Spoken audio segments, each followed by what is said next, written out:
kabar teman-teman? Semoga semua pada sehat semua ya.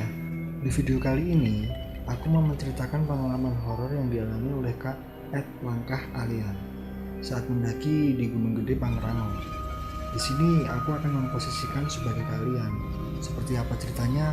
Langsung saja simak ceritanya.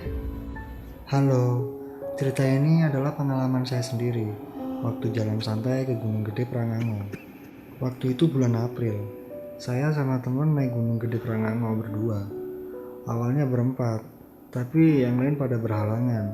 Jadi ya berdua saja. Sebut saja teman saya namanya Raffles. Waktu itu saya naik hari Jumat, jam setengah 4 sore. Sempat agak gimana-gimana gitu, kan udah sore dan cuma berdua lagi. Dan itu pendakian pertama saya, dan saya seneng banget waktu itu. Karena waktu itu saya punya teman yang mantul banget dah. The best pokoknya. Saya nggak akan menceritakan detail saat naik, karena pas naik yang nggak ada yang gimana-gimana banget. Walaupun ada, tapi itu akan dibahas nanti. Saat itu saya naik jam setengah 4 sore, dan karena udah malam, waktu itu saya ngecamp di kandang batu. Itu sekitar jam 9-an. Kita bangun tenda, kondisi hujan. Besoknya saya muncak jam 9 pagi, dan alhamdulillah sampai juga walaupun lama banget. Sekitar jam 6 sore, kita turun. Di perjalanan kita ketemu rombongan dari Bekasi. Kita join sama mereka dan sekalian bantu salah satu anggotanya ada yang terkilir. Kebetulan Raffles ada P3K, alhamdulillah lengkap. Awalnya berdua, jadi bersepuluh, otomatis formasi bakal beda. Saya dan Raffles misah, dia paling belakang, dan saya ada di urutan ketiga dari depan, dengan partner yang saya belum tahu karakternya. Serius, namanya saja saya lupa. Tapi alhamdulillahnya, saya termasuk orang yang gampang berbaur. Dan rombongan Bekasi ini juga baik-baik. Kita terpisah jadi dua awalnya. Saya bertiga di depan, dan sisanya di belakang. Kita terpisah sekitar 10 meter kayaknya, atau lebih. Akang-akang itu berhenti, tapi saya sama mereka itu agak kehalang sama tikungan. Di sini saya mulai merasa agak gimana gitu. Saya cuma bisa dengar suara mereka ngobrol.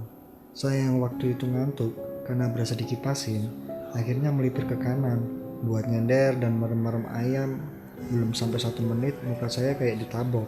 Refleks langsung kaget, tengok-tengok kanan semak-semak, nengok kiri jalur.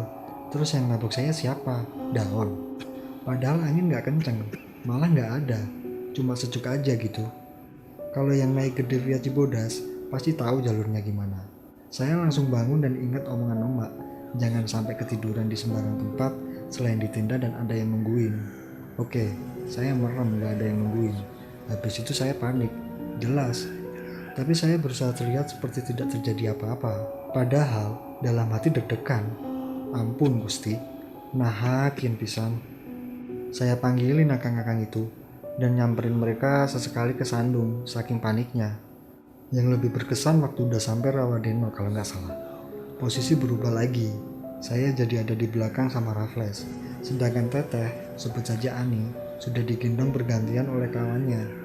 Dan berjalan duluan di depan biar cepat sampai di bawah dan diberi penanganan. Kita berdua agak ketinggalan dari rombongan Bekasi. Karena saya nggak bisa nyamain langkah para pria kuat itu. Dan Raffles juga bilang santai aja kalau nggak bisa ngejar, jangan maksa. Nanti malah jatuh. Tapi tiba-tiba ada suara perempuan ketawa. Saya nggak tahu apakah yang lain dengar atau enggak, tapi mereka biasa saja. Melihat mereka yang kalem aja, saya juga biasa aja. Tapi begitu ketawa lagi yang kedua, mereka langsung jalan makin cepat. Saya panik, jelas. Suaranya makin kecil dibanding ketawa yang pertama itu. Dalam otak saya, anjir, sedekat apa tuh mbak-mbak ketawanya kecil banget. Mana yang lain denger juga kayaknya. Kacamata saya patah, harus jalan ngebut, senter mati, nyali langsung ambiar. Pencahayaan sisa dari Raffles doang, karena yang di depan jaraknya lumayan jauh. Mulut saya nggak berhenti komat-kamit baca apa aja yang dihafal, tapi rasanya nggak kelar-kelar. Ketawanya juga ngagetin gitu. Nanti berhenti, nanti ketawa. Sesukanya dia, nggak tahu apa yang dengar deg-degan. Sesudah itu, sempet-sempetnya Raffles nanya, ngapain sih buru-buru? Gue jawab dong, menurut lu ngapain gue buru-buru?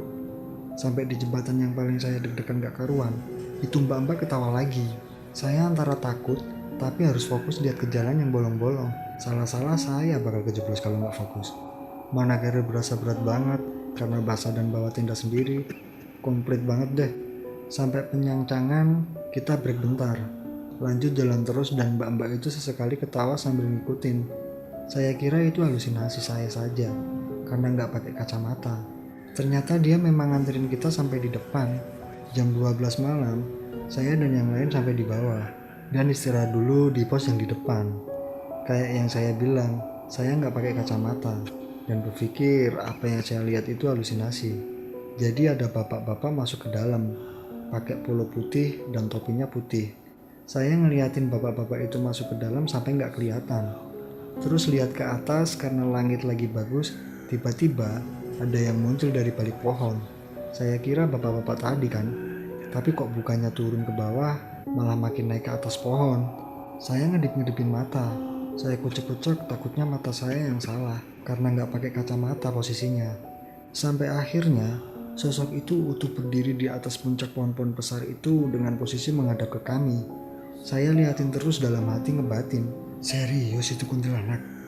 Tapi makin diliatin makin mendekat rasanya tuh. Pas ngerasa makin nyamperin saya langsung nyolek si Raffles buat buru-buru cabut balikin tenda. Tapi Raffles malah bilang nanti dulu mulu. Pasrah, akhirnya nggak berani lihat ke atas dan lebih memilih nunduk. Pas saya ngintip dikit, dia masih ada. Takut pasti, tapi penasaran juga. Sampai akhirnya temennya akang-akang orang Bekasi datang naik motor dan nawarin untuk diantar sampai tempat penyewaan tenda. Langsung gas tanpa nolak. Sempet noleh sekali lagi dan kuntilanaknya udah nggak ada. Alhamdulillah. Kelar balikin tenda, kita berdua jalan ke salah satu warung langganannya Raffles. Sampai di sana kita istirahat sebentar dan memesan nasi goreng terus bersih-bersih. Baru si Raffles ini cerita, katanya pas kita dari air panas waktu mau ke kandang batu, ada perempuan di samping saya. Jadi saat itu kan saya pegangan tali. Nah, perempuan itu tuh ada di situ. Terus beberapa kali ada yang nunjukin di sekitar kami katanya. Cuma saya sama sekali nggak notice dan mikir itu halu mata saya. Soalnya pas naik itu saya berusaha fokus banget karena nggak pakai kacamata juga. Jadinya lebih hati-hati banget. Apapun yang saya lihat itu aneh. Saya sugestikan ke diri sendiri itu bayangan saja, bukan apa-apa. Tapi ternyata itu adalah sesuatu. Kalau merinding-merinding sih pasti. Ngerasa mereka ada. Cuma ya balik ke diri kita masing-masing. Selama kita baik, ya mereka juga pasti baik. Jadi itulah teman-teman, cerita horor yang dialami secara nyata oleh Kak Ed Langkah Alian. Semoga teman-teman bisa mengambil hikmah dan pelajaran dari pengalaman yang sudah Kak Alian alami. Terima kasih buat teman-teman yang sudah mampir ke channel ARC Horror Story. Jika kalian suka dengan ceritanya, silahkan like, share, dan komentar. Jangan lupa juga subscribe sebagai bentuk dukungan kalian di channel ini. Dan jangan lupa klik tombol loncengnya agar teman-teman gak ketinggalan cerita-cerita horor selanjutnya. Wassalamualaikum warahmatullahi wabarakatuh.